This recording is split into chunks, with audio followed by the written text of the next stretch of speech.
क्योंकि बहुत सारे बच्चों के पास जो है, और जिन लोगों ने टेलीग्राम ज्वाइन नहीं किया हुआ भाई, तो वो टेलीग्राम ज्वाइन कर लो, ताकि आपको नोटिफिकेशन मिलती रहे सब। डिस्क्रिप्शन में लिंक मिल जाएगा वीडियो के नीचे ही, तो वहां से आप टेलीग्राम ज्वाइन करेंगे, और उसपे मैं आपको वीडियो के नोटिफिकेशन भेज देता हूँ, जो भी चीजें अभी पीडीएफ वगैरह भेजनी हो तो उस पर आपको आसानी से मिल सकती है।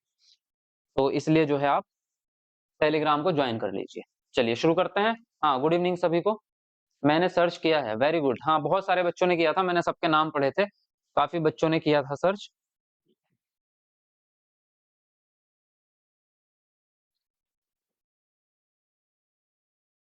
हाँ, यही है। एक मिनट में चेक कर लेता हूँ, पीडीएफ मैंने दो खोली हुई है, कौन सी वाली थी वो देख लेता हूँ।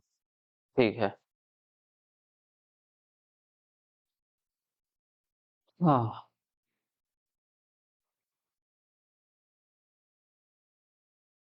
ओके। हाँ जी। हमारे पास तो लिंक ही नहीं आता जब ज्वाइन कर लिया है टेलीग्राम। आपने गलत टेलीग्राम तो ज्वाइन नहीं कर लिया भाई, क्योंकि एक फेक चैनल भी बना हुआ है हमारे नाम से, तो आपने वो तो ज्वाइन नहीं कर लिया कहीं। आप लिंक के द्वारा ज्वाइन करो, और उस पर मेरा फोटो लगा होगा, ठीक है।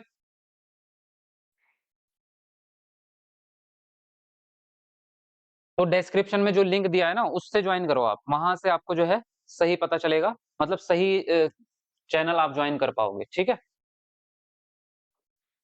चलो ठीक है, बढ़िया आ गया। वीडियो को लाइक कर दो, अभी 150 ही लाइक हुए हैं, 300 लोग जुड़ चुके हैं हमारे साथ में, देखो इतनी जल्दी। तो 300 लाइक हो जाने चाहिए ना, 300 लोग जुड़े हुए हैं। चलो फटाफट से लाइक करो भाई।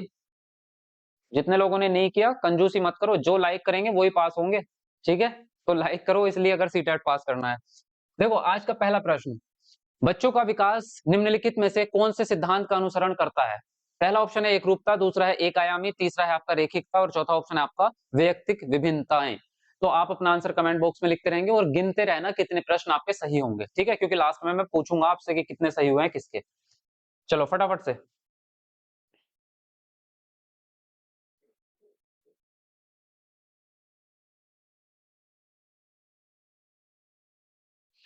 देखो यहाँ पे बात करें तो सिद्धांतों की अगर हम बात करेंगे बाल विकास के, तो बाल विकास जो है उसके कई सारे आयाम हैं, है ना। विकास कोई एक थोड़ी है, विकास के तो कई प्रकार है। भाषा विकास, व्यक्तिगत विकास, मोटर यानी कि मोटर को क्या कहेंगे, गति विकास कहेंगे, और उसके बाद में संज्ञानात्मक विकास है, सामाजिक विकास है, भाषा, और कई प्रकार हैं। तो एक रूपता नहीं हो सकती, और एक आयाम ही नहीं हो सकता, है ना। आयाम की बात की है, जो मैंने अभी आपको इतने सारे बताए इनको आयाम कहते हैं। एक रूपता होती है कि सभी का विकास एक जैसा होगा, तो एक जैसा नहीं हो सकता ना, सब बच्चों में क्या होता है, डिफरेंट डिफरेंट गति से विकास होता है, एक जैसा नहीं होता, तो ये भी नहीं हो सकता। रेखिकता नहीं होगी, क्योंकि विकास जो है वो सीधी रेखा में नहीं होता। विकास कभी ऐसे नहीं चलता, या फिर ऐसे नहीं चलता विकास कि यहाँ से चलता ही जा रहा, चलता ही जा रहा ऊपर की तरफ, ऐसा नहीं होता। विकास अगर इस लाइन पे डिपेंड करोगे, तो विकास चलेगा इस तरह से, ये ये विकास चलेगा आपका, ठीक है। ये चलेगा, सीधी रेखा में नहीं चलेगा, कभी बहुत तेज होता है, जैसे शारीरिक विकास आपका शेष अवस्था में बहुत तेज होता है, बाल्यावस्था में थोड़ा सा धीमा होता है, फिर किशोरावस्था की एंट्री होती है, फिर तेज हो जाता है शारीरिक विकास।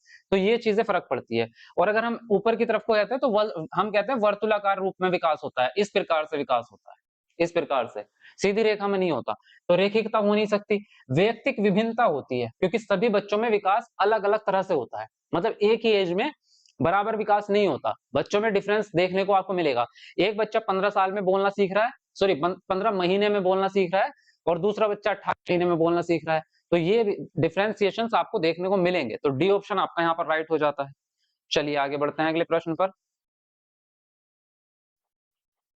कल 30 में से 29 नंबर था मेरा। सत्येंद्र, वेरी गुड भाई, बहुत बढ़िया। चलो फटाफट वीडियो को लाइक करते रहो, जितने लोग भी जुड़ रहे हैं। आज 1000 लाइक से कम नहीं चाहिए भाई, है ना। लाइव में ही 1000 हो जानी चाहिए। देखो कथन ए है आपका, एक बच्चे के शारीरिक विकास की दिशा पूरी तरह से उसके जन्म के समय निश्चित हो जाती है। और तर्क है आपका, केवल आनुवंशिकता ही ऐसा एकमात्र तरीका है, कारक है, जो बच्चों के विकास के लिए उत्तरदायी है। तो बताएंगे इन दोनों में से कौन सी बातें सही हैं आपकी, या फिर एक गलत है एक सही है, वो अपने हिसाब से आप बताओ।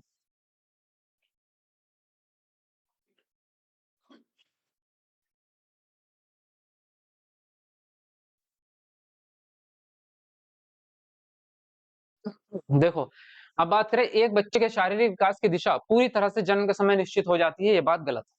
क्योंकि आपकी पूरी तरह से नहीं कह सकते। जन्म के समय बच्चा कुछ विशेषताएं लेके पैदा होता है माता पिता से, है ना, लेकिन पूरी तरह से नहीं हो सकती, उसमें वातावरण का भी रोल होगा। जो विकास है आपका वो जन्म के समय निश्चित नहीं हो जाएगा, यानी कि किस तरह से विकास होगा उसमें वातावरण की भूमिका रहेगी। इसमें कह रहे हैं केवल आनुवंशिकता ही एकमात्र कारक है जो बच्चों का विकास करेगा, ये भी गलत है, क्योंकि केवल आनुवंशिकता नहीं हो सकता, इसके साथ में वातावरण की प्रक्रियाएं जुड़ेंगी तब जाके पूरा होगा। तो ये दोनों ही बातें गलत हो जाती हैं। आंसर राइट होगा आपका डी ऑप्शन, ए और बी दोनों गलत है। चलिए नेक्स्ट प्रश्न है, मध्य बाल्यावस्था के दौरान खाली स्थान जो कि सामाजिकरण की प्राथमिक कारक है एक महत्वपूर्ण भूमिका निभाना जारी रखता है, लेकिन खाली स्थान जो कि सामाजिकरण के द्वितीयक कारक हैं भी महत्वपूर्ण भूमिका निभाते हैं। तो खाली स्थान में क्या आएगा? परिवार, साथी और मीडिया। साथी, परिवार और विद्यालय। मीडिया पहले इसमें और परिवार और विद्यालय आपका सेकंड में। विद्यालय पहले खाली स्थान में, साथी और मीडिया दूसरे में। तो बताएंगे कौन से शब्द आपके खाली स्थान में आएंगे? चलिए फटाफट अपना आंसर लिखते रहेंगे कमेंट में।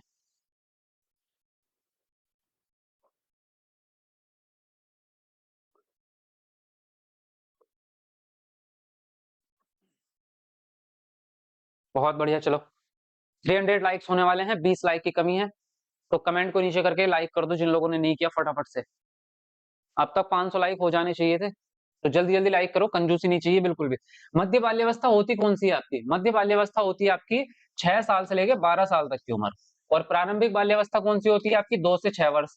तो प्रारंभिक की बात नहीं कर रहे, प्रारंभिक में पहली पहली मतलब प्रारंभिक में तो माता पिता ज्यादा रोल निभाते हैं, है ना, लेकिन जब बच्चा सेकेंडरी में जा रहा है तो स्कूल ज्यादा रोल निभाएगा। अब ये छोड़ो, इसमें जो कह रहा है आपसे खाली स्थान जो कि सामाजिकरण का प्राथमिक कारक है, तो सामाजिकरण का प्राथमिक कारक कौन है? देख लो ध्यान से, प्राथमिक कारक कौन होता है? परिवार होता है। तो परिवार आएगा ना पहले खाली स्थान में, परिवार पहले ही ऑप्शन में है, किसी में नहीं है, पहला आंसर आपका राइट हो जाता है। राइट हो गया। उसके अलावा देख लो आगे, लेकिन खाली स्थान जो कि सामाजिकरण का द्वितीय कारक है, तो द्वितीय कारक कौन सा है वो देख लो। साथी और मीडिया, परिवार और विद्यालय, तो परिवार वाला तो हो नहीं सकता, परिवार वाला तो हो नहीं सकता क्योंकि परिवार सेकेंडरी में आ नहीं सकता। साथी और मीडिया ये आपका सेकंड है, तो या तो इसको पकड़ लो या फिर इसको पकड़ लो। तो इसमें विद्यालय है, इसमें दोनों ही सेकंड दे रखे हैं, ये भी सेकंड ये भी सेकंड, लेकिन इसमें पहले परिवार है प्राथमिक और साथी और मीडिया है सेकंड यानी कि द्वितीयक, तो पहला वाला ऑप्शन आपका यहाँ पर सही हो जाएगा। अब इसमें कहने का सेंस क्या है इनका? वो सेंस ये है कि जब बच्चा बाल्यावस्था में एंटर कर रहा है, उत्तर बाल्यावस्था में, तो आपके जो द्वितीयक कारक है उन्होंने अपना काम करना स्टार्ट कर दिया, लेकिन पिछले वाले ने काम करना छोड़ा नहीं है, यानी कि माता पिता का रोल खत्म नहीं हुआ, बस स्कूल का रोल और साथियों का रोल स्टार्ट हो गया, क्योंकि माता पिता का रोल कभी खत्म नहीं होता। प्राथमिक स्टार्टिंग वही कर रहे हैं, लेकिन बाद में भी उनकी पूरी महत्वपूर्णता और उनकी सहभागिता चलती रहती है आगे भी, ये कहने की कोशिश कर रहे हैं। तो पहला ऑप्शन आपका यहाँ पर राइट हो जाता है। अच्छा ये बताओ मुझे, एक्सप्लेन करूं मैं या सिर्फ टेस्ट है तो टेस्ट के रूप में ही आगे बढ़ता रहूं सिर्फ आंसर बता के? मुझे कमेंट करके बताओ, एक्सप्लेन करूं या नहीं करूं? देखो नेक्स्ट है आपका, जीन प्याजे के अनुसार बच्चे किस स्तर पर अमूर्त तर्क करने की क्षमता विकसित कर लेते हैं? पहला है संवेदी चालक, दूसरा है पूर्व संक्रियात्मक, तीसरा है मूर्त संक्रियात्मक, चौथा ऑप्शन है अमूर्त संक्रियात्मक। चलो फटाफट लिखो अपना आंसर कमेंट में, जल्दी लिखो।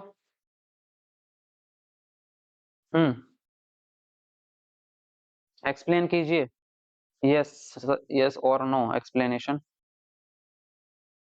जैसे पढ़ा रहे हैं वैसे ही पढ़ा देते रहिए। अच्छा चलो बहुत बढ़िया, लेकिन वीडियो को लाइक करो भाई, 500 लाइक्स लोग जुड़ गए हैं हमारे साथ में लाइव में, और अभी 500 लाइक नहीं हुआ हमारे, तो इसका मतलब आधे लोग हैं जो कंजूसी कर रहे हैं लाइक में, है ना, कंजूसी मत करो। आपके लिए इतनी मेहनत हम कर रहे हैं तो लाइक का बटन तो दबा ही सकते हो, इतनी कंजूसी अच्छी नहीं होती, ठीक है। देखो जीन प्याजे के अनुसार बच्चे किस स्तर पर अमूर्त तर्क करने लग जाएंगे? तो अमूर्त तर्क करेंगे फोर्थ स्टेज में, है ना, अमूर्त संक्रियात्मक अवस्था में, तो डी ऑप्शन आपका राइट हो जाएगा। फोर्थ स्टेज में ही अमूर्तता आती है, उससे पहले कभी नहीं आती। संवेदी चालक में संवेदनाएं, पूर्व संक्रियात्मक प्रतीकात्मक खेल, मूर्त संक्रियात्मक में आपका लॉजिक तर्क और आपके जो गणितीय गुण होते हैं वो आ जाते हैं। तो फोर्थ स्टेज में आएगा अमूर्तता आपकी, ठीक है। चलिए ये सब आपको कॉन्सेप्ट क्लास में पढ़ा चुके हैं ना, समझ में आ रही है अब तो? कौन सा आपके प्रश्न सही हो रहे होंगे बिल्कुल। जीन प्याजे के सिद्धांतों में दूसरों के अनुभव व सांसारिक दृष्टिकोण को अपने दृष्टि से देखने की प्रवृत्ति क्या कहलाती है? अनुकूलन, आत्म केंद्रियता, जीववाद, संतुलीकरण, बताओ कौन सा ऑप्शन आपका सही होगा। चलो कमेंट लिखो फटाफट से अपना आंसर।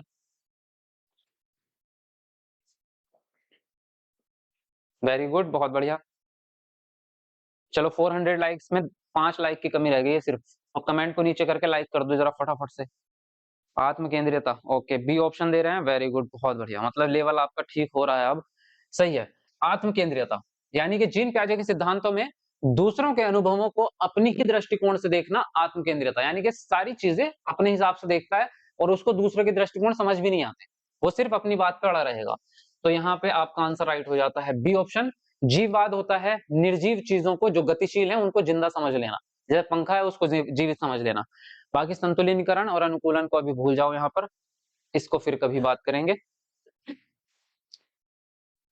नेक्स्ट है आपका कॉलबर्ग के नैतिक विकास के अनुसार किस स्तर पर नैतिक समझ सजा, इनाम व प्राधिकारियों की शक्ति पर आधारित होती है।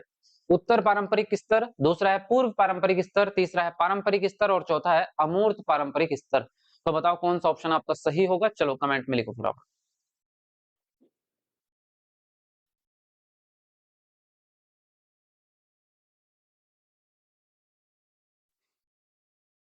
बहुत बढ़िया, चलो जल्दी जल्दी लिख रहे हो अपना आंसर। हम्म, देखो यहाँ पे बात करें तो ये कह रहे हैं नैतिक समझ जो है वो सजा, इनाम और प्राधिकारियों की शक्ति, यानी कि जो बड़े हैं उनकी शक्ति पर आधारित होगी कि वो कुछ कहेंगे आपको इसलिए आप काम करते हैं। तो सजा और इनाम किस में आता है आपका, अगर बात करेंगे तो दंड जो है वो तो दंड और आज्ञाकारिता में आ जाएगा, पहली पहली अवस्था में आ जाएगा, अवस्था नहीं पहले चरण में आ जाएगा।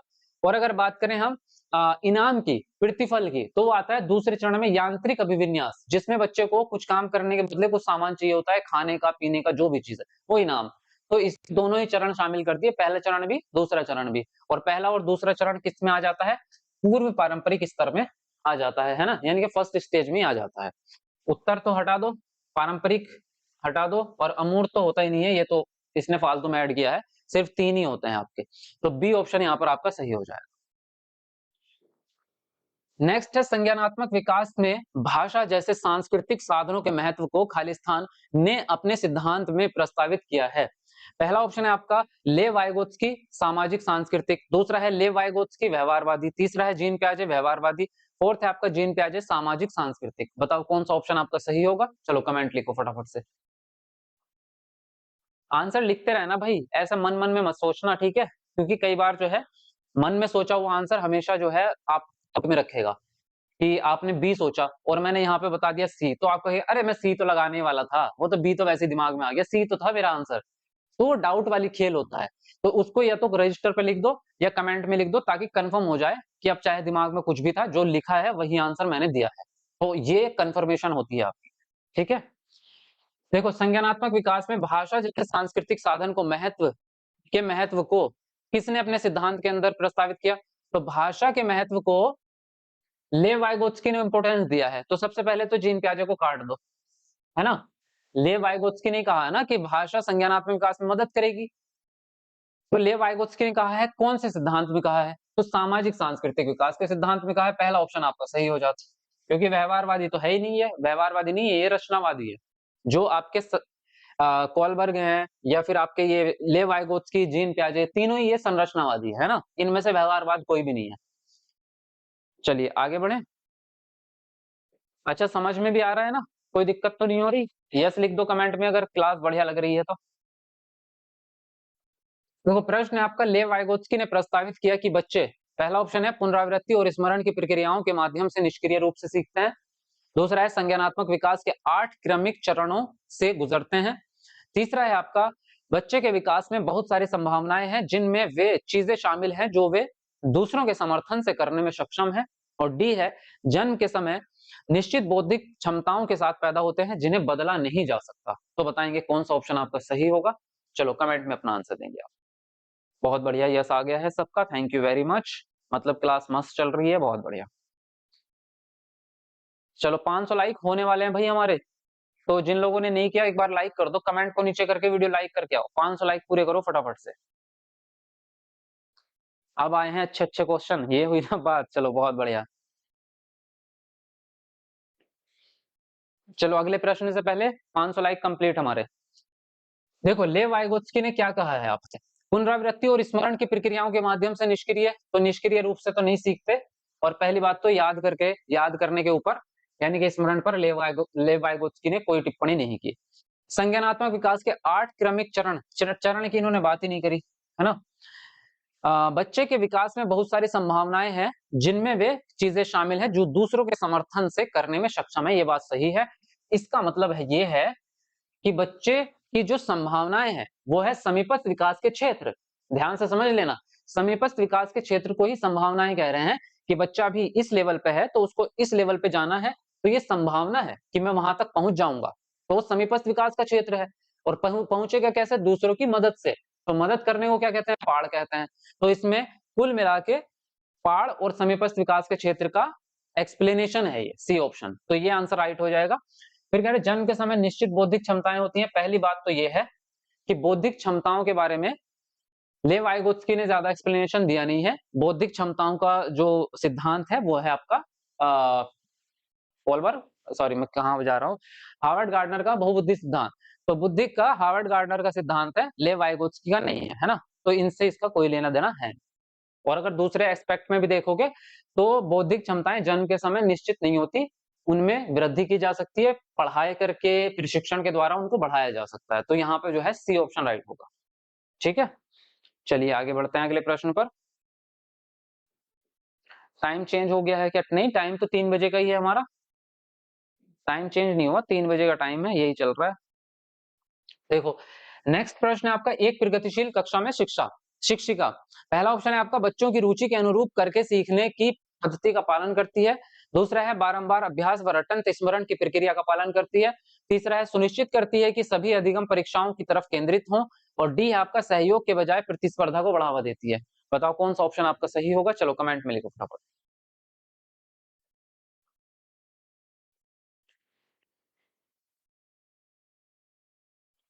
देखो प्रगतिशील कक्षा में टीचर किस बात पर ध्यान देगी, बच्चों की रुचि के अनुरूप करके सीखने की पद्धति का पालन करेगी, तो पहला ऑप्शन ही सही है आपका।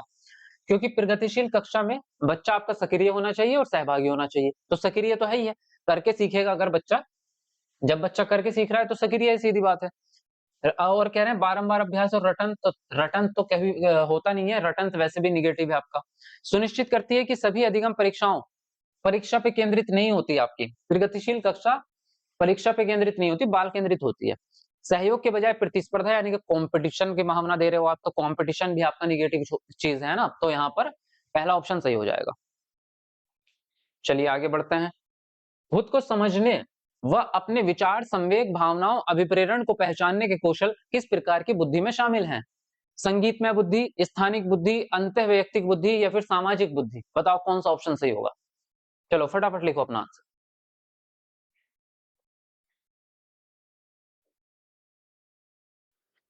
जो नए स्टूडेंट है भाई वो चैनल को भी सब्सक्राइब कर लेना, है ना, ताकि आपको आने वाली वीडियोस मिलती रहे। कंप्लीट तैयारी अगर आपको करनी है तो आप चैनल को सब्सक्राइब करके रखें।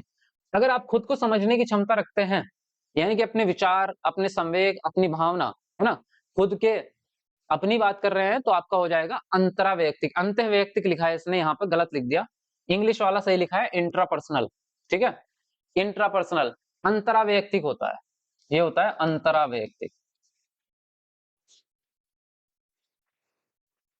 ये होता है अंतरावैयक्तिक। क्योंकि अंतःवैयक्तिक या अंतर्वैयक्तिक तो दूसरों की भावनाओं के लिए होता है, अपने लिए होता है अंतरावैयक्तिक। तो आंसर तो सी ही राइट मानेंगे, क्योंकि यहाँ पे और दूसरा ऑप्शन दिया ही नहीं है इसने, लेकिन यहाँ पे स्पेलिंग मिस्टेक्स है। तो इंट्रापर्सनल होता है, इंग्लिश वाला यहाँ पे सही लिखा है। दूसरा होता है जो आपका दूसरों के लिए होता है इंटरपर्सनल, वो होता है इंटर, ये वाला। ठीक है, चलिए आगे बढ़ते हैं। ले वाइगोत्स्की के अनुसार भाषा व संज्ञानात्मक विकास का आपस में कोई संबंध नहीं है। दूसरा है भाषा और संज्ञानात्मक प्रक्रियाओं का विकास एक दूसरे से स्वतंत्र है। तीसरा है भाषा उन साझे अनुभवों को सुसाधित करती है जो संज्ञानात्मक प्रक्रियाओं के लिए आवश्यक है। और डी है आपका भाषा का विकास संज्ञानात्मक विकास के पश्चात होता है। बताओ कौन सा ऑप्शन आपका सही होगा। चलिए फटाफट से अपना आंसर लिखेंगे आप। इंट्रा खुद के लिए, हाँ बहुत बढ़िया। चलो 500 लाइक्स पूरे हो गए हैं हमारे। सभी लोग लाइक करते रहें, 1000 लाइक कंप्लीट करेंगे आज की वीडियो में, हो ही जाएंगे, है ना। आप लोग लाइक इतनी बढ़िया करते हो कि दिल खुश हो जाता है। देखो यहाँ पे बात करें ले वाइगोत्स्की के अनुसार भाषा और संज्ञानात्मक का संबंध तो है, ये अगर नहीं है तो ये तो गलत हो जाएगा। भाषा और संज्ञानात्मक विकास एक दूसरे से स्वतंत्र है, ये भी गलत है क्योंकि वो एक दूसरे से जुड़े हुए हैं। भाषा उन साझा अनुभवों को सुसाधित करती है जो संज्ञानात्मक प्रक्रियाओं में आवश्यक होते हैं। यानी कि कुल मिलाकर क्या है, ये है कि भाषा जो है संज्ञानात्मक विकास में मदद करती है, तो ये बात आपके ले वाइगोत्स्की के हिसाब से सही है। भाषा का विकास संज्ञानात्मक विकास के पश्चात होता है, ये बात कहते हैं जीन पियाजे कि पहले संज्ञानात्मक विकास होगा फिर भाषा होगा, तो ये जीन पियाजे कहते हैं। वाइगोत्स्की कहते हैं कि पहले भाषा का विकास होगा, तो वाइगोत्स्की के हिसाब से सी ऑप्शन राइट है। ठीक है, चलिए आगे बढ़ते हैं। अधिगम के आकलन करने में निम्नलिखित में से क्या शामिल है? पहला ऑप्शन है आपका विद्यार्थियों को समान क्षमता वाले समूहों में वर्गीकृत करना और नामीकरण करना। दूसरा है विद्यार्थियों के चिंतन प्रक्रियाओं को समझना। तीसरा है आपका बच्चों के सीखने की तैयारी के स्तर का पता लगाना। बताओ कौन सा ऑप्शन आपका सही होगा? चलो कमेंट करो अपना आंसर। बहुत बढ़िया, फटाफट लिखते रहो।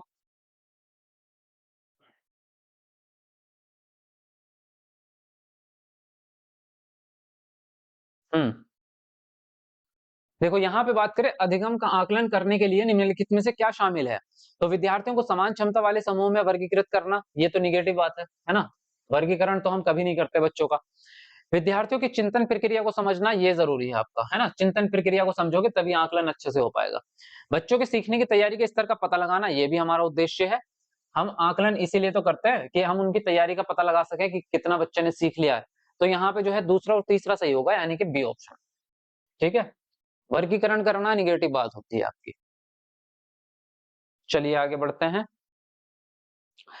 यह कथन कि लड़के बुद्धिमान होते हैं जबकि लड़की आज्ञाकारी होती है, किसका उदाहरण है? पहला ऑप्शन है जेंडर समता, दूसरा है जेंडर रूढ़िवादिता, तीसरा है जेंडर समानता और डी ऑप्शन है आपका जेंडर भूमिका में लचीलापन। तो बताओ कौन सा ऑप्शन आपका सही होगा?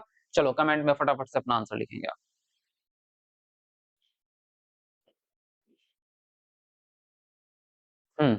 जल्दी लिखते रहे अपना आंसर फटाफट से।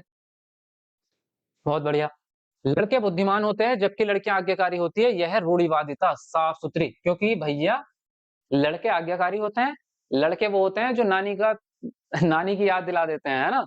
लड़के इतने मतलब आज्ञाकारी तो किसी हाल में नहीं होते, मुश्किल से 20% आज्ञा का पालन करते हैं, 80% तो उधम काटते हैं, है ना।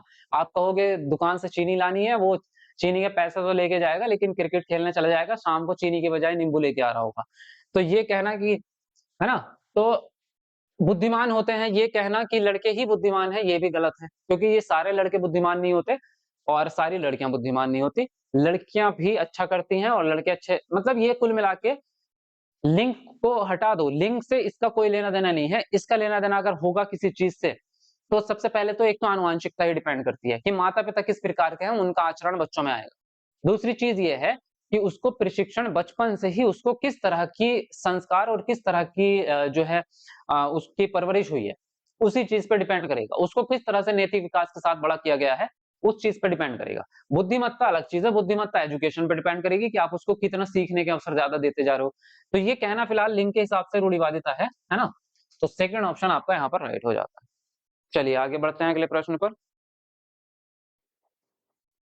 सर आप भी लड़के हैं, सोच समझ के बदनाम किया करो लड़के को। भैया मैं भी ऐसा ही हूँ, मैं कोई दूध का धुला थोड़ी हूँ।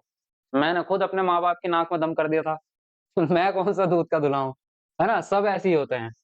चलो, आकलन किस प्रकार का होना चाहिए? पहला ऑप्शन है आपका केवल मात्रात्मक, दूसरा है आपका व्यापक, तीसरा मानकीकृत, चौथा ऑप्शन है केवल योगात्मक। तो बताओ कौन सा ऑप्शन यहाँ पर आपका सही होगा? चलो फटाफट से लिखो।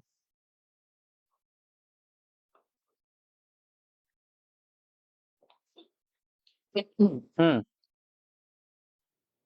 देखो यहाँ पे बात करें आकलन किस प्रकार का होना चाहिए, केवल मात्रात्मक, तो केवल मात्रात्मक होना ठीक नहीं रहेगा, है ना। गुणात्मक भी होना चाहिए। मतलब मात्रात्मक वो हुआ जिसको आप अंकों में बता सको कि 20 में से 25 नंबर, वो सॉरी 20 में से 15 नंबर आए हैं, है ना। जिस तो महापुरुष होगा कोई, तो वो मात्रात्मक है। तो हमें गुणात्मक भी देखना है, बच्चे का व्यवहार कैसा है, बच्चा अपने सहपाठी की कितनी मदद करता है, बच्चा बातचीत कैसे करता है, बड़ों का आदर करता है, ये सब चीजें भी आपकी उसमें आनी चाहिए। तो हम कहते हैं व्यापक होना चाहिए आपका, व्यापक का मतलब सारी चीजें समाहित उसके अंदर हो जाएंगी। मानकीकृत तो होना नहीं चाहिए, मानकीकृत मतलब सभी बच्चों का एक जैसा आकलन कर दिया। केवल योगात्मक जो साल के अंत में होता है, तो केवल एक आकलन से पता नहीं चलेगा, फिर तो वही काम है कि चिड़िया चुग गई खेत, अब क्या होगा, है ना। तो बीच में आकलन करोगे तो पता चलेगा कहाँ कमी हो रही है, बच्चा क्या सीख रहा है क्या नहीं सीख रहा, तो आप उसमें सुधार कर पाएंगे। साल के अंत में लोगे बच्चा फेल हो गया, अब सुधार करने का समय ही नहीं बचा, है ना। तो योगात्मक अच्छा नहीं होता आपका आकलन। यहाँ पे बी ऑप्शन आपका राइट हो जाएगा। चलो आगे बढ़ते हैं अगले प्रश्न पर। नेक्स्ट है आपका बच्चों का मूल्यांकन क्यों किया जाना चाहिए। पहला ऑप्शन है बच्चों के प्रदर्शन की तुलना करने के लिए। दूसरा है बच्चों में प्रतिस्पर्धा को बढ़ावा देने के लिए। तीसरा है धीमी गति से सीखने वालों की पहचान और नामीकरण के लिए। और फोर्थ है आपका सीखने सिखाने की प्रक्रिया में सुधार करने के लिए। तो बताओ यहाँ पर कौन सा ऑप्शन आपका सही होगा। चलो अपना आंसर लिखो कमेंट में।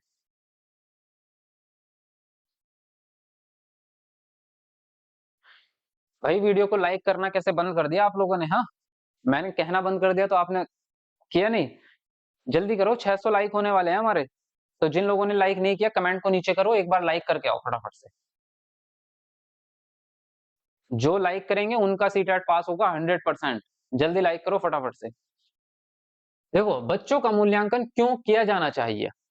तो बच्चे का प्रदर्शन की तुलना नहीं, तुलना नहीं करते हम बच्चों की। बच्चों में कंपटीशन करवाना है, प्रतिस्पर्धा, ये भी नहीं कराते। धीमी गति से सीखने वाले बच्चों की नामीकरण करेंगे, ये भी नहीं कराते हम।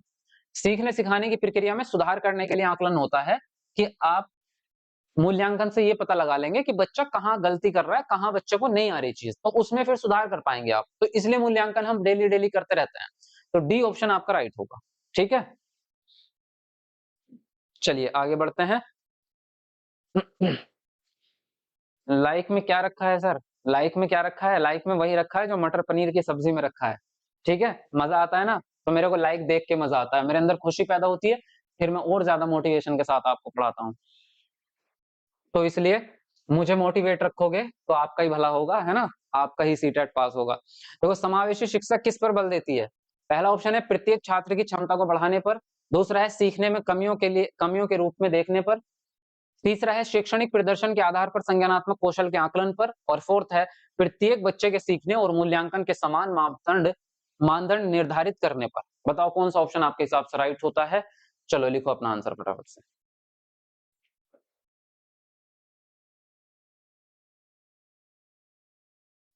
जल्दी लिखो फटाफट।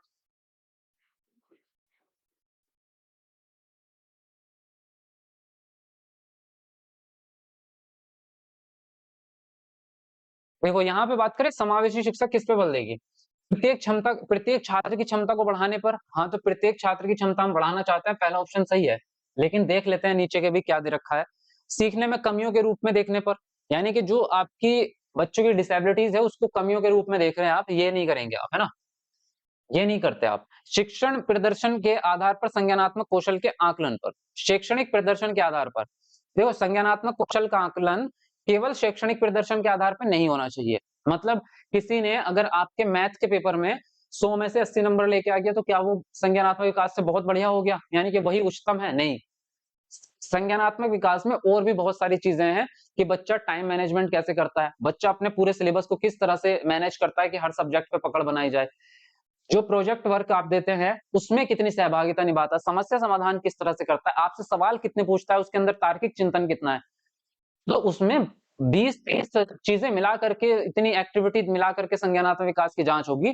केवल ये कि एक टेस्ट में बच्चे ने नंबर ज्यादा ला दिए तो उसका संज्ञानात्मक विकास अच्छा हो गया, ऐसा कुछ भी नहीं है ना।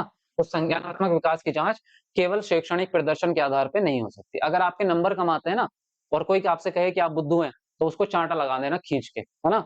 नंबर लाना संज्ञानात्मक विकास की या इंटेलिजेंस की ताकत नहीं होती। आप जीवन में कितना बेहतर करते हैं, किस तरह से लाइफ को जीते हैं, वो संज्ञानात्मक विकास है असली। ठीक है, प्रत्येक बच्चे के सीखने और मूल्यांकन के समान मापदंड, समान तो हम कभी भी नहीं करेंगे, है ना। सभी बच्चे के लिए एक जैसे मानदंड या एक जैसे लक्ष्य निर्धारित नहीं कर सकते क्योंकि व्यक्ति की विभिन्नता है। ठीक है, तो आंसर कौन सा राइट हो गया, पहला हो गया।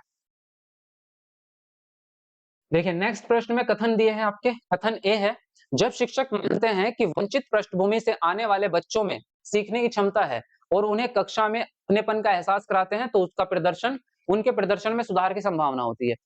तर्क है आपका बच्चों और उनकी क्षमताओं के बारे में शिक्षकों का विश्वास बच्चों को प्रभावित करता है। तो दोनों में से कौन सी बातें सही हैं, ये आप बताएंगे कमेंट। चलो फटाफट से।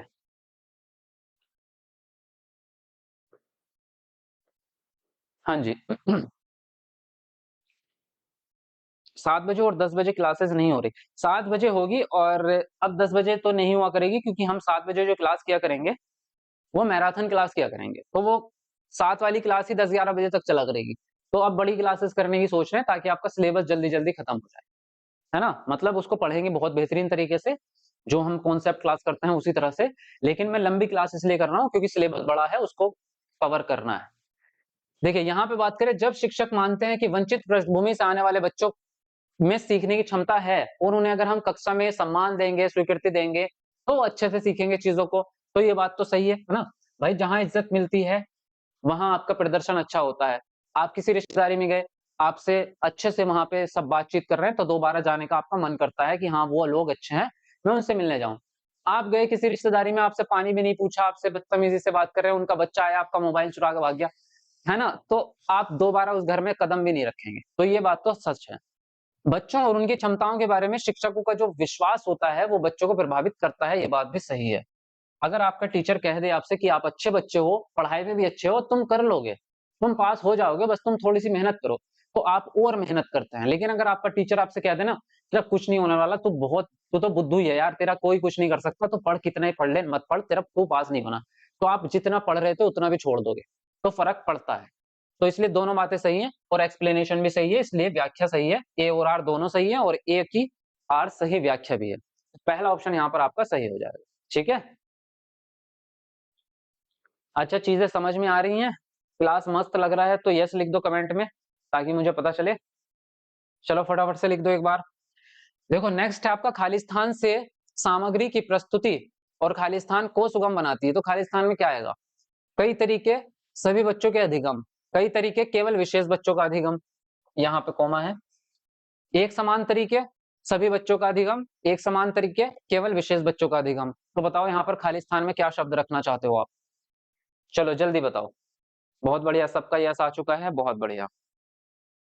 अब इसी तरह से वीडियो को लाइक भी कर दो, ठीक है। 700 लाइक्स होने वाले हैं, तो जल्दी से लाइक कर दो, कमेंट को नीचे करके लाइक करके आओ जितने लोगों ने नहीं किया। वेरी गुड, मजा आ गया आज क्लास में, बहुत बढ़िया, आप लोग जवाब दे रहे हैं एकदम मस्त करके। इसी तरह से एक्टिव रहो, सीटेट में 120 नंबर आएंगे सबके। अगर रेगुलर रहे ना, मैं आपके 120 तक पहुंचाऊंगा सबके। देखो यहाँ पे कह रहे सामग्री को एक समान तरीके से तो कभी भी प्रस्तुत नहीं करते, ये बात तो आपको याद रखनी है, क्योंकि हम क्या करते हैं, हमारी कक्षा है समावेशी कक्षा, और ये यूनिवर्सल है। अब समावेशी ही चलती है, तो एक समान तरीके काम आएंगे नहीं, क्योंकि बच्चे डिफरेंट डिफरेंट है। अब बच्चे आपका दो, है ना, तो कई तरीके से तो सामग्री का प्रस्तुति करेंगे, लेकिन उससे फायदा किसका होगा, सभी बच्चों का या केवल विशेष बच्चों का? तो भैया अगर हम टीएलएम और अपना टीचिंग मेथड कई तरीके का इस्तेमाल कर रहे हैं, तो बच्चों का तो सबका फायदा होगा ना, किसी एक प्रकार के बच्चों का थोड़ा होगा। तो इसलिए हम चुनेंगे सभी बच्चों का। तो पहला ऑप्शन आपका सही हो जाएगा, है ना। कई तरीके से सामग्री की प्रस्तुति सभी बच्चों के अधिगम को सुगम बना देगी। पहला ऑप्शन आपका एकदम जबरदस्त है, जिंदाबाद, है ना। चलो आगे बढ़ते हैं। मेरी एसएसटी की तैयारी सही से नहीं हुई है, कोई बात नहीं, एसएसटी की अब मैराथन चलेंगी, और एकदम प्रैक्टिकल तरीके से चलेंगी, तो मजा आएगा, टेंशन मत लो। देखो प्रश्न है आपका, सीखने की अक्षमता वाले छात्रों के लिए निम्नलिखित में से कौन सा उचित समायोजन नहीं है? पहला ऑप्शन है आपका, कार्यों के बीच बार बार विराम के लिए समय। दूसरा है परीक्षण के लिए आवंटित समय का विस्तार। तीसरा ऑप्शन है न्यूनतम विकर्षणों के साथ कार्यस्थल प्रदान करना। और फोर्थ है आपका, मूल्यांकन के लिए मानकीकृत परीक्षण। तो बताओ कौन सा ऑप्शन सही होगा? चलो फटाफट लिखो अपना आंसर।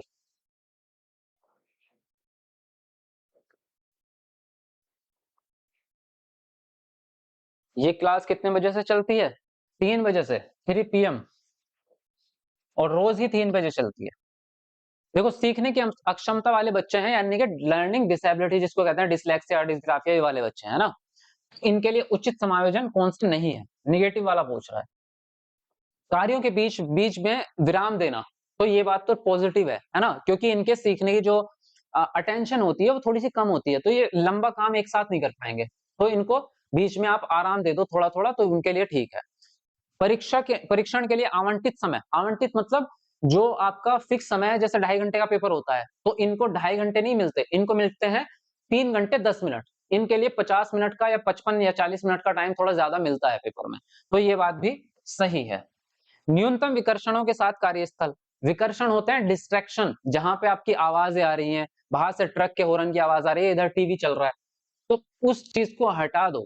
न्यूनतम यानी कि विकर्षणों को हटा दो, ऐसा स्थान दो जो शांत हो, तो ये बात भी अच्छी बात है ना। मूल्यांकन के लिए मानकीकृत परीक्षण, ये गलत बात है। मानकीकृत परीक्षण काम नहीं करेगा, क्योंकि इनकी क्षमताएं अलग अलग हैं, तो एक जैसा मूल्यांकन काम नहीं आएगा। तो डी ऑप्शन सही हो गया आपका। समझ गए चीज को? बताओ मजा आ रहा है कि नहीं आ रहा पढ़ने में? समझ में आ रही है चीजें सारी? देखो नेक्स्ट प्रश्न है, धारणाओं में लचीलापन, धारा प्रवाहिता और मौलिकता निम्नलिखित में से किसकी प्रतिनिधिक अभिज्ञ विशेषताएं हैं? पहला ऑप्शन है रचनात्मक शिक्षार्थी, दूसरा है अभिसारिक विचारक, तीसरा है विचारण विवेचन में अनम्यता, और डी है आपका स्वलीनता। तो बताओ कौन सा ऑप्शन सही होगा?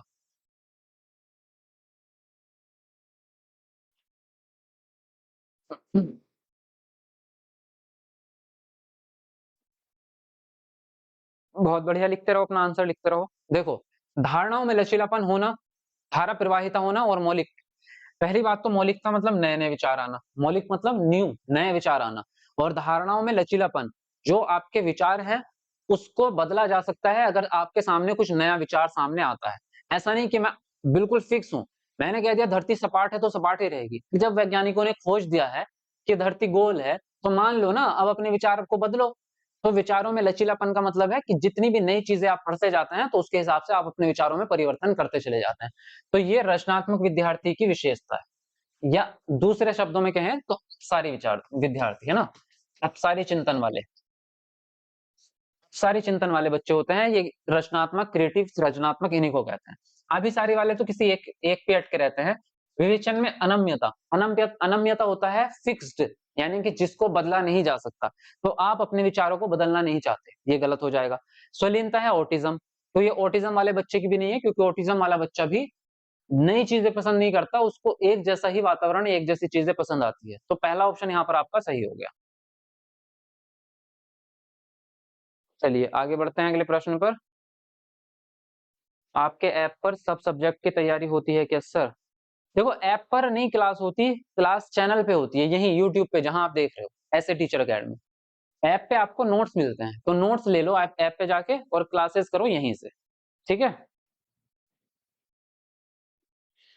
देखिए नेक्स्ट आपका प्रश्न है, शिक्षकों को खालिस्तान पाठ्यचर्या और खालिस्तान मूल्यांकन का उपयोग करना चाहिए। तो क्या आएगा? खंडित और मानकीकृत, गैर संदर्भित और योगात्मक, लचीला और रचनात्मक, एक समान और मानक। तो बताओ कौन सा खालिस्तान में आएगा? चलिए अपना आंसर लिखेंगे फटाफट से।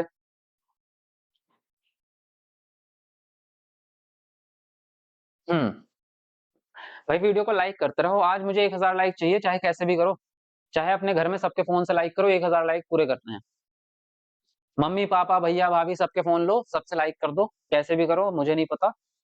700 लाइक भी नहीं हुए, अभी 686 लाइक हुए हैं, तो 300 लाइक और चाहिए मुझे, कैसे भी करो, आप लोगों की जिम्मेदारी। शिक्षकों को किस प्रकार की पाठ्यचर्या प्रस्तुत करनी होगी? तो खंडित तो नहीं करेंगे आप, और मानकीकृत गलत होता है आपका, गैर संदर्भित भी गलत है। गैर संदर्भित मतलब ऐसी पाठ्यचर्या जो बच्चे के जीवन से रिलेट ही नहीं कर रही, तो ये तो बेकार है। एक समान पाठ्यचर्या भी नहीं दे सकते आप सभी बच्चों को, क्योंकि सभी बच्चे आपके भिन्न भिन्न प्रकार के हैं।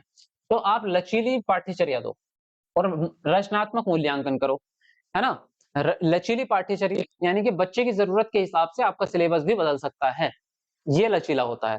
और मूल्यांकन रचनात्मक होगा, यानी कि जो लगातार चलता रहे। तो आपका सी ऑप्शन यहाँ पर सही हो जाता है। ठीक है, चलो आगे बढ़ते हैं अगले प्रश्न पर। हाँ सर, आज मार खिलवाएंगे मोबाइल के लिए। मार वार खाने की जरूरत नहीं है, चोरी कर लो फोन, और बस वीडियो को लाइक करके फिर से वापस वहीं रख देना, है ना। आपने मैथ और ईवीएस की क्लास नहीं की, हम अब करेंगे ना, मैंने आपसे कल की क्लास में कहा तो था कि अब मैराथन क्लास आएंगी आपकी। देखो, एक शिक्षक को छात्रों को प्रभावी समस्या समाधानकर्ता बनने में सक्षम किस प्रकार बनाना है? पहला ऑप्शन है आपका भय उत्पन्न करके, दूसरा है तनाव, तनाव और तनाव को प्रेरित करके, अच्छा। सी है आपका निष्क्रिय स्मरण, रणनीतियों के उपयोग को प्रोत्साहित करके, और डी है आपका समान सोच के उपयोग को प्रोत्साहित करके। तो बताएंगे यहाँ पर कौन सा ऑप्शन राइट होगा भाई? ये तो बड़ा अलग प्रश्न आ गया आज आपके सामने।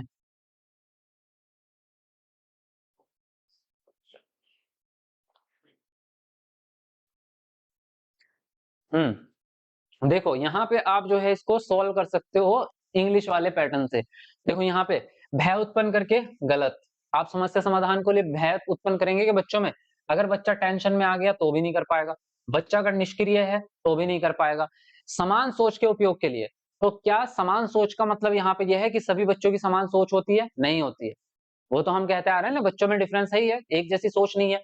यहाँ पे इंग्लिश में लिखा है इन्होंने एनालॉजिकल थिंकिंग, और एनालॉजिकल थिंकिंग को कहते हैं हम समरूपक चिंतन। इसी को समान सोच लिखा है इन्होंने। और समरूपक चिंतन है क्या? समरूपक चिंतन वो है कि अगर इसी प्रकार की समस्या आपने पहले अपने जीवन में सॉल्व की है, यानी कि आपने 1 महीना पहले, 2 महीना पहले कोई इसी तरह की समस्या सॉल्व की थी, तो उसके बारे में चिंतन करना समरूपक चिंतन कहलाता है। उसके बारे में चिंतन करो कि उसमें क्या मेथड यूज किए थे, क्या चीजें इस्तेमाल हुई थी, किस तरह से उस प्रॉब्लम को सॉल्व किया था। अगर वही तरीके आपको ठीक लग रहे हैं कि ये समस्या उसके जैसी ही है, तो वही फिर से वही तरीके इसमें लागू करके देख लो, क्या पता वही से फिर से इस ये वाली समस्या भी सॉल्व हो जाए। तो अपनी पुरानी समस्या के बारे में सोचना वही समरूपक चिंतन है।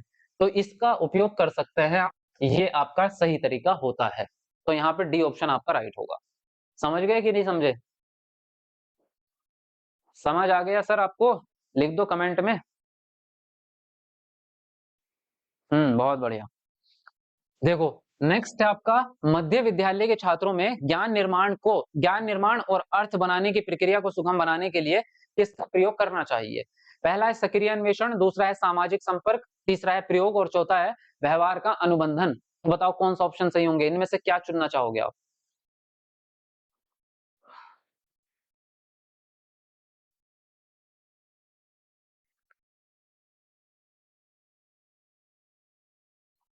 जल्दी लिखो अपना आंसर। बहुत बढ़िया। देखो मध्य विद्यालय में छात्रों में ज्ञान निर्माण और अर्थ की प्रक्रिया को बनाने के लिए सक्रिय ठीक है ना? सक्रिय अन्वेषण होता है खोज करना, बच्चे खुद से ही चीजों की खोज करें। सामाजिक संपर्क भी अच्छी चीज है, पॉजिटिव है। प्रयोग मतलब एक्सपेरिमेंट, है ना? इधर हाँ ठीक है, एक्सपेरिमेंट। एक्सपेरिमेंट करेगा बच्चा तो सक्रिय रहेगा। व्यवहार का अनुबंधन, नहीं ये नहीं करेंगे भाई साहब, ये तो गलत चीज हो गई है ना। व्यवहार का अनुबंधन मतलब व्यवहारवादी सिद्धांत।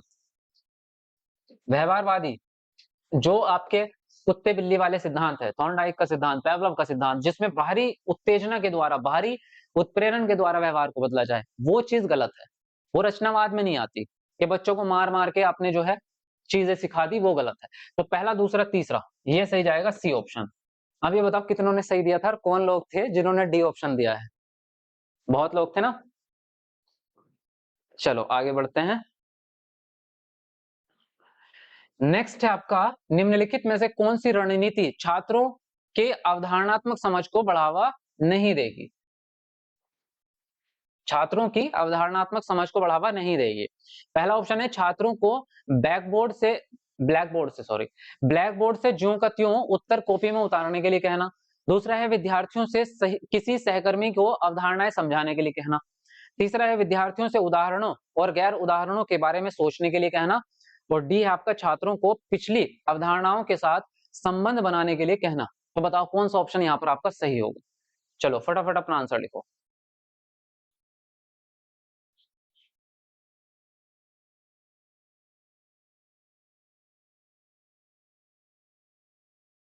हाँ जी। देखो अगर आप अवधारणात्मक सोच यानी कि कॉन्सेप्चुअल अंडरस्टैंडिंग, हम ये चाहते हैं कि बच्चा समझ कर पढ़े, रट्टा ना मारे, है ना? तो क्या करेंगे? तो इसमें निगेटिव वाला पूछा है आपसे कि कौन बढ़ावा नहीं देगी। छात्रों को ब्लैक बोर्ड से ज्यों का त्यों कॉपी में उतारने के लिए कहना, यही सही है आपका पहले तो, क्योंकि ये इससे आपकी अवधारणात्मक समझ कभी नहीं बढ़ेगी। ये सिर्फ नकल हो रही है एक तरह से, बच्चा समझ कोई चीज नहीं रहा। विद्यार्थियों में सहकर्मी को अवधारणा समझाने के लिए कहना कि मतलब एक बच्चा दूसरे बच्चे को अपनी बात समझा रहा है, तो वो एक तरह से बच्चे दोनों एक्टिव हैं और कॉन्सेप्चुअल अंडरस्टैंडिंग बढ़ेगी उससे, ये ठीक है। उदाहरण के द्वारा सोचने के लिए कहना, ये भी ठीक है आपका। पिछली अवधारणा के साथ नई अवधारणा का संबंध जोड़ना, ये भी अच्छी बात है। जब हम कोई नया चैप्टर पढ़ते हैं तो पिछले चैप्टर की चीजें उसमें इस्तेमाल करते हैं, ये भी बहुत अच्छी बात होती है। तो यहाँ पे पहला वाला ऑप्शन नेगेटिव है आपका, बाकी सब पॉजिटिव है।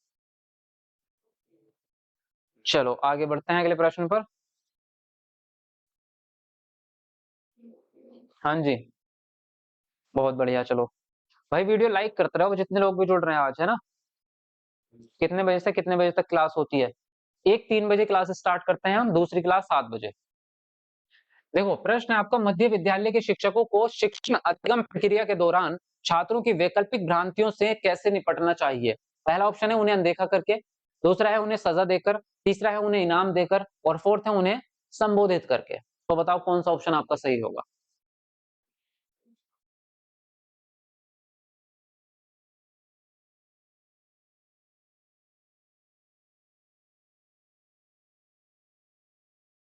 हाँ जी, तो मध्य विद्यालय के शिक्षकों को शिक्षण अधिगम प्रक्रिया के दौरान छात्रों की वैकल्पिक भ्रांतियां भ्रांतियां जो डाउट्स होते हैं सबके अलग अलग। तो देखो अनदेखा करना निगेटिव बात है, सजा देना भी निगेटिव बात है, इनाम देना भी गलत बात है। इनाम देने से वो चीजों को सीखते नहीं है। तो उन्हें संबोधित करके, यानी कि आप उनको पकड़ो, भ्रांतियों को, उनको डाउट डाउट जो भी हैं उनको एक्सेप्ट करो, और फिर उनसे चर्चा करो बच्चों से कि ऐसे डाउट क्यों आए हैं। उनके दिमाग में भी तो कुछ चल रहा होगा ना बच्चों के, तो उनका पता लगाओ कि दिमाग में बच्चों के क्या चल रहा है, फिर उनको सही चीज बताओ कि ऐसे होता है इसको सारा। तो यहाँ पे डी ऑप्शन आपका राइट होगा। चलिए आगे बढ़ते हैं।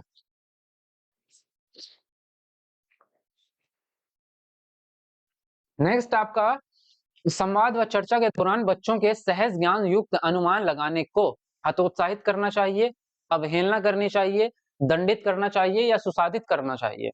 बताओ कौन सा ऑप्शन आपका सही होगा?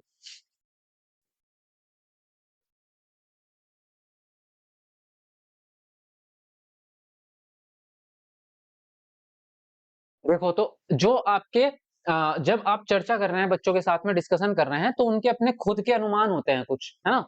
जैसे मान लीजिए आप जो है अ, आसमान के तारों के बारे में डिस्कस कर रहे हैं, तो आप कहेंगे कि तारे जो होते हैं वो सूरज के समान है, यानी कि सूरज भी एक तारा है। बच्चे के दिमाग में आया कि सूरज में तो इतनी धूप, इतनी गर्मी होती है, वो हमें जो है गर्मी लगती है उससे, लेकिन तारे जब रात में निकलते हैं तो रात में हमें गर्मी नहीं लगती और रात में धूप भी नहीं निकलती। तो ये जो दूसरे तारे हैं ये सूरज कैसे हो सकता है? अब बच्चे के दिमाग में डाउट आया है, तो अब आप उसके क्या करेंगे? उसको कहेंगे कि ये ऐसे सवाल नहीं पूछने, या उसको सजा दे देंगे कि ऐसे सवाल पूछना गलत बात होती है, क्या करेंगे आप? तो ये दंडित भी नहीं करेंगे, अवहेलना भी नहीं करेंगे और डिमोटिवेट भी बच्चों को नहीं करेंगे। आप सुसाधित करेंगे, यानी कि एनकरेज करेंगे और उसके सवालों को समझाने की, उसको कॉन्सेप्चुअल तरीके से उसकी अंडरस्टैंडिंग बनाने की कोशिश करेंगे कि तारे जो होते हैं वो बहुत दूर होते हैं, सूरज के अपेक्षा बहुत दूर है, इसलिए उनकी गर्मी हम तक पहुंच नहीं पाती। तो आप उनके डाउट्स को इस तरह से क्लियर करेंगे। चलिए आगे बढ़ते हैं। प्रश्न है आपका, समस्या समाधान की प्रक्रिया को किस प्रकार सुगम बनाया जा सकता है? पहला ऑप्शन है प्रतिक्रियात्मक सधिरता को बढ़ावा देकर, दूसरा है आपका अभिसरण सोच को बढ़ावा देकर, तीसरा है कार्यात्मक स्थिरता को बढ़ावा देकर, चौथा ऑप्शन है आपका सहज अनुमान को बढ़ावा देकर। चलिए बताएंगे कौन सा ऑप्शन आपका सही होगा? चलो कमेंट में जल्दी आंसर लिखो।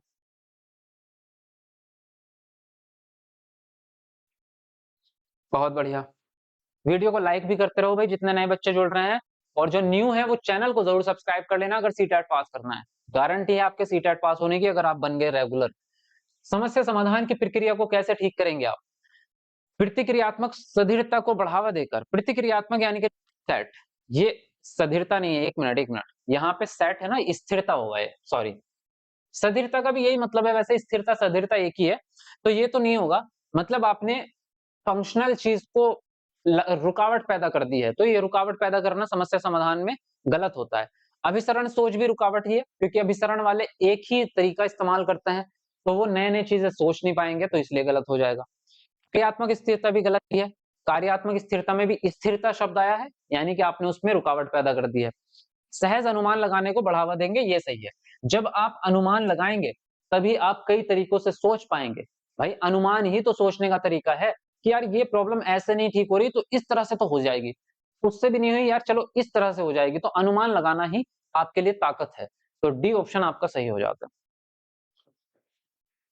नेक्स्ट है, मध्य विद्यालय की कक्षा में छात्रों के बीच प्रतिस्पर्धा को, पहला ऑप्शन है प्रोत्साहित किया जाना चाहिए, क्योंकि विजेता और हारे हुए बच्चों के नामीकरण उन्हें रचनात्मक रूप से सीखने के लिए प्रेरित करते हैं। दूसरा है नजरअंदाज किया जाना चाहिए और छात्रों को यह तय करने के लिए छोड़ दिया जाना चाहिए कि क्या वे प्रतिस्पर्धा करना चाहते हैं। तीसरा ऑप्शन है प्रोत्साहित किया जाना चाहिए क्योंकि यह छात्रों को प्रतिस्पर्धी बाजार आधारित अर्थव्यवस्थाओं में शामिल होने के लिए तैयार करता है। ये आपका हतोत्साहित किया जाना चाहिए क्योंकि यह छात्रों के तनाव और चिंता को बढ़ाता है जिससे उनके संज्ञानात्मक विकास में बाधा आती है। तो बताएंगे कौन सा ऑप्शन आपका सही होगा? चलिए फटाफट से बताएंगे।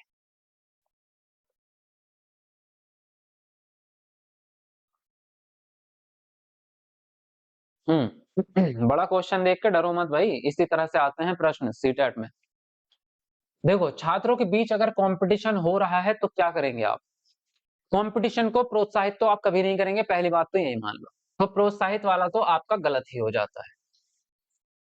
सीधी बात है ना, कंपटीशन बच्चों के बीच में हो रहा है तो वो निगेटिव चीज है, उसको आप बढ़ावा थोड़ा दोगे। तो ये चीज तो दो ऑप्शन देखो आपके बिना पढ़े ही कट मार दो, उस पे कोई दिक्कत नहीं है। नजरअंदाज करेंगे और छात्रों को ये तय करने के लिए छोड़ देंगे कि वे प्रतिस्पर्धा करना चाहते हैं या नहीं, तो ये भी गलत है। हम उनको छोड़ेंगे नहीं आजाद, हम उनको प्रतिस्पर्धा करने से रोकेंगे भी, ये भी हमारा काम है। भैया बच्चे अगर शरारत कर रहे हैं तो शरारतों से रोकना भी तो हमारा ही काम है, हम उन्हें छोड़ थोड़ी देंगे ऐसे, तो ये भी गलत। तो हतोत्साहित करेंगे, हतोत्साहित मतलब उनको मना करेंगे आप कि ये चीज गलत है, कंपटीशन नहीं करना आपको। क्यों नहीं करना? क्योंकि इससे छात्रों में टेंशन पैदा हो जाती है, चिंता पैदा हो जाती है और उनके संज्ञानात्मक विकास पर असर पड़ता है, वो चीजों को सीख नहीं पाते। तो यहाँ पे डी ऑप्शन आपका राइट हो जाता है। समझे कि नहीं समझे? चलो आगे बढ़ते हैं। जब बच्चे खालिस्तान की भावना का अनुभव करते हैं तो उनके सीखने पर सकारात्मक प्रभाव पड़ने की संभावना है। शर्म की भावना, भय की भावना, खुशी या अपमान, क्या आएगा खालिस्तान में? चलो फटाफट लिखेंगे आप अपना आंसर। जल्दी लिखते रहो अपना आंसर, वेरी गुड, बहुत बढ़िया।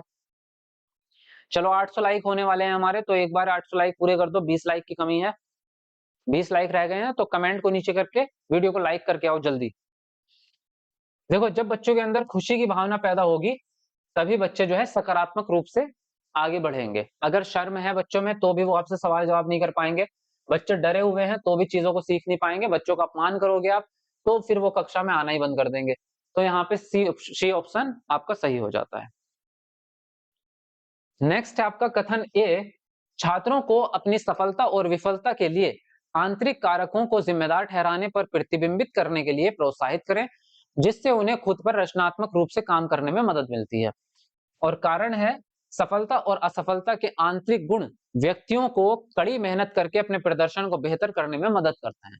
तो दोनों बातों में से कौन सी बातें सही हैं ये आपको ऑप्शन में बताना है। चलिए कमेंट में अपना आंसर लिखेंगे आप। चलिए जल्दी से अपना आंसर लिखें फटाफट से।